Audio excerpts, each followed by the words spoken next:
दोस्तों आइए बात करते हैं एक समस्या का जो कि बच्चों में देखा जाता है। उसको हम बोलते हैं स्लीप डिसऑर्डर्ड ब्रीदिंग, जिसको एसडीबी शॉर्ट फॉर्म में बोला जाता है, या एक और टर्म बोली जाती है जिसको बोलते हैं स्लीप एपनिया।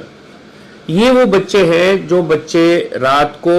सोते तो ज़रूर हैं लेकिन वो डिस्टर्ब स्लीप में रहते हैं बिकॉज उनको सांस नहीं आता है, उनका सांस ब्लॉक होता है, उनको स्नोरिंग होता है और वो कई बार बैठ के भी सोते हैं,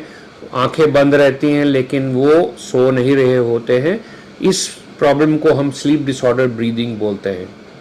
इसमें दो टाइप के नॉर्मली देखे जाते हैं और सबसे कॉमन टाइप होती है जिसको ऑब्स्ट्रक्टिव स्लीप एपनिया बोलते हैं, जिसमें कि बच्चे की ब्रीदिंग पैसेज जो कि नोज की टिप से लेके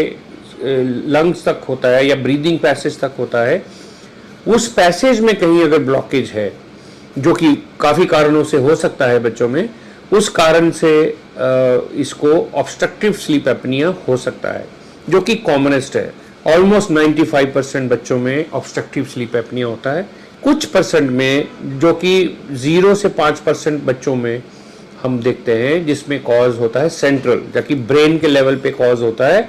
ब्रेन में कुछ एब्नॉर्मलिटी के कारण बच्चों की ब्रीदिंग जो है वो इरेगुलर होती है, बच्चों का सांस रुकता है इरेगुलरली, जो कि ऑब्स्ट्रक्शन के कारण नहीं है। लेकिन फॉर्चुनेटली ये कारण बहुत रेयरली होते हैं, मैक्सिमम टाइम्स ऑब्स्ट्रक्शन के कारण ये प्रॉब्लम होती है। सिम्टम्स के बारे में अगर बात करें तो ये बच्चे जो जिनको ये स्लीप एपनिया होता है, काफ़ी दफ़ा ये बच्चे ओबीज होते हैं, अपने वेट से ज़्यादा होते हैं और ओबेसिटी से इनका ब्रीदिंग पैसेज काफ़ी टाइट होता है। एक तो ये बच्चे ओबीज होते हैं, दूसरे ये बच्चे जब लेटते हैं तो इनकी ब्रीदिंग नॉइजी होती है, ये नाक बंद हो जाता है, ये स्नोर बहुत लाउड करते हैं और जो पेरेंट्स है वो नोटिस करते हैं कि बच्चा हिलता बहुत है रात भर सोते हुए या इवन बैठ के सांस लेने की कोशिश करता है और क्लियरली लगता है कि बच्चे को सांस नहीं आ रहा है। तो उनके सांस में रुकना, बीच में बार बार रुकना और फिर उसके बाद एक रुकावट या एपनिया अटैक के बाद फिर खींच के सांस लेना, फिर वो साइकिल चलना, ये रात भर चलता रहता है। उस कारण क्योंकि ये बच्चों का ब्रीदिंग ऑब्स्ट्रक्टेड है, इनको ऑक्सीजन का प्रॉब्लम है, इनके ब्रेन में ऑक्सीजन कम रहता है रात को बिकॉज इनका ब्रीदिंग पैसेज नैरो रहता है या बंद हो जाता है। ये बच्चों में सटल चेंजेस देखी जाती हैं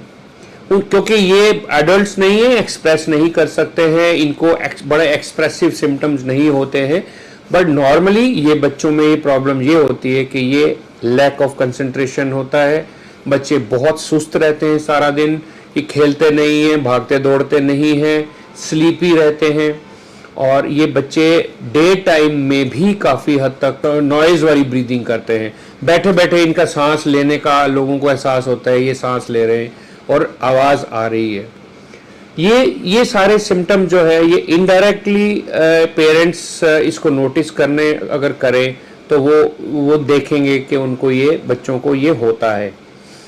अब सेंट्रल एपनिया के बारे में डिस्कशन इतना ज़रूरी नहीं है क्योंकि बहुत रेयर कॉज है, लेकिन वो देखा गया है कि कोई नर्व प्रॉब्लम, जो ब्रेन की प्रॉब्लम या नर्वस सिस्टम की प्रॉब्लम से बच्चों में नाक जो है वो सांस रुकता है। और ये गौर करने के काबिल है कि ये वाले बच्चों को नाक बंद नहीं रहता, ये माउथ ब्रीदर नहीं है, नोज ब्रीदर ही है, लेकिन फिर भी इनका सांस रुकता है। तो ऐसे बच्चों को न्यूरोलॉजिस्ट को दिखाना ज़रूरी है क्योंकि इनमें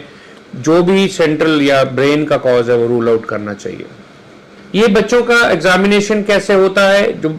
इन बच्चों में मोस्टली नाक में एडिनॉइड्स होते हैं, नेजल एलर्जीज होती हैं, नाक का पैसेज बंद होता है, काफ़ी हद तक पेशेंट ये बच्चों में टॉन्सिल्स होते हैं, बहुत लार्ज टॉन्सिल्स होते हैं और ये होता है कि इनका क्योंकि ओबीज होते हैं काफ़ी बच्चे, काफ़ी हद तक बच्चे ओबेसिटी के ग्रस्त होते हैं, इनका पैसेज नैरो होता है और जो नैरो पैसेज होता है उसके अंदर टॉन्सिल और एडिनॉइड ने काफ़ी जगह ऑक्यूपाई कर लेते हैं, उस कारण इनका ब्रीदिंग बिल्कुल डिफ़िकल्ट हो जाता है रात को सोते हुए और ये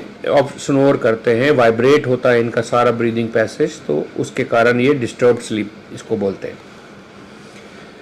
ट्रीटमेंट के हिसाब से अगर आप देखें, इनमें अगर आप इन्वेस्टिगेशन करना कुछ चाहें तो इन्वेस्टिगेशन छोटे बच्चों में I think clinical examination is the best examination, best investigation. एक जो डॉक्टर हैं, जो ENT हम बच्चों के डॉक्टर, अगर वो अवेयर हों ऑब्स्ट्रक्टिव स्लीप एपनिया के बारे में, वो ये देख लेंगे कि बच्चे को एडिनॉइड्स हैं और बच्चे को टॉन्सिल्स बहुत लार्ज हैं, बच्चे का लार्ज टंग है, एलर्जीज हैं, ये क्लिनिकली एग्जामिन किए जा सकता है। एक्सरे करा के हम एडिनॉइड्स और टॉन्सिल का साइज भी पता कर सकते हैं, खासकर वो बच्चे जो एग्जामिन नहीं करने देते हैं या मुंह भी नहीं खोल के दिखाते या नाक नहीं देखने देते या अनकोऑपरेटिव बच्चे हैं, उसमें हम एक्सरे करके एडिनॉइड और टॉन्सिल्स का साइज देख सकते हैं, एक अंदाज़ा लगा सकते हैं कि ये बच्चों में प्रॉब्लम है। इसके अलावा CT स्कैन MRI का बहुत ज़्यादा रोल नहीं है, एडल्ट्स में रोल रहता है, बच्चों में ये कराने का कोई इतना ज़रूरत नहीं है। एक इन्वेस्टिगेशन और इम्पॉर्टेंट मानी जाती है स्लीप एपनिया में, वो होता है स्लीप स्टडी। बट हमारा मानना है कि छोटे बच्चों में जिनमें ऑब्वियस रीजन अवेलेबल हो, दिख रहा हो, जैसे टॉन्सिल्स हैं बहुत बड़े बड़े, एडिनॉइड्स हैं बड़े बड़े, हमें पता है कि ऑब्स्ट्रक्शन ऑलरेडी है, इन पेशेंट्स में स्लीप स्टडी कराने का कोई बहुत ज़्यादा फायदा नहीं है, वो हम अवॉइड करते हैं, क्योंकि sleep study itself is not very easy, it's a difficult procedure, यही थोड़ा सा डिफिकल्ट होता है करना, बच्चों का कोऑपरेशन चाहिए बहुत ज़्यादा, मोस्टली बच्चे इतना रेस्टलेस होते हैं, कोऑपरेटिव नहीं होते, तो करना मुश्किल है। अब हम ट्रीटमेंट पे अगर बात करें तो ये बच्चे जिनमें ऑब्वियस एडिनॉइड्स और टॉन्सिल्स की इन्लार्जमेंट है, ऑब्वियस एलर्जीज हैं, ओबेसिटी है, इन बच्चों में हमें क्लियरली कुछ मैनेजमेंट करना चाहिए, खासकर सर्जिकल मैनेजमेंट। इनका ऑब्स्ट्रक्टेड पैसेज ऑफ ब्रीदिंग जो है, जैसे नोज है या थ्रोट है या ब्रीदिंग पैसेज है, उसमें जो भी ऑब्स्ट्रक्शन है उसको सर्जिकली रिमूव करना चाहिए। और इसमें देखा गया है कि जो एडिनॉइड और टॉन्सिल रिमूव करने से ये बच्चे पूरी तरह ठीक हो जाते हैं, इनका स्लीप एपनिया पूरी तरह ठीक हो जाता है और ये ट्रीटेबल प्रॉब्लम है। एलर्जीज के पेशेंट को जिनका नाक काफ़ी सूजा हुआ है और बहुत सीवियर एलर्जीज रहती हैं, उसके कारण जो स्लीप एपनिया उनको हो रहा है, उसमें हम क्लियरली एंटी एलर्जिक ट्रीटमेंट पे डालते हैं, कुछ सिरप या कुछ टैबलेट्स या कुछ स्प्रे देने से धीरे धीरे एलर्जी सबसाइड होती है, स्वेलिंग कम होने से वो बच्चे भी ठीक हो जाते हैं। Thank you.